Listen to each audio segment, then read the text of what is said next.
श्री नाना विश्राम महाजन।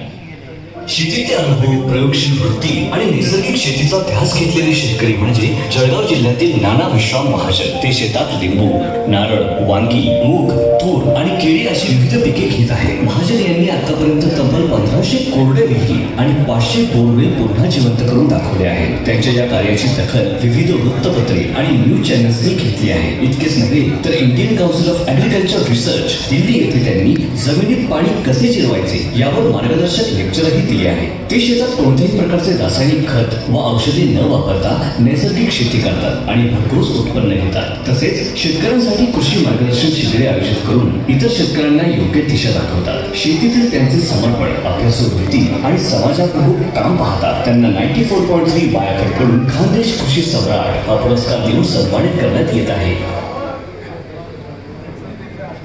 अगदीच अनिल मोगरे सर, तुम्ही मला असं वाटतं स्टेजवर थांबायला पाहिजे।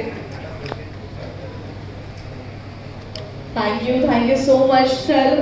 खानदेश कृषी सम्राट पुरस्कार 2025 चे प्रेझेंटिंग स्पॉन्सर आहे Jain irrigation system limited, presenting sponsor आहे Chandak cancer hospital, associate sponsor आहेत लक्ष्मी केमिकल्स प्रायव्हेट लिमिटेड। अनमोल सहकार्य लागलेलं आहे या कार्यक्रमाला श्री रोहित निगम आणि असोसिएट स्पॉन्सर आहेत सातपुडा ऑटोमोबाईल्स। तर कार्यक्रमाचे जे को प्रेझेंटिंग स्पॉन्सर आहेत अर्थात चांडक कॅन्सर हॉस्पिटल। तर या चांडक कॅन्सर हॉस्पिटल कडून आपल्यासोबत डॉक्टर निलेश चांडक सर आणि डॉक्टर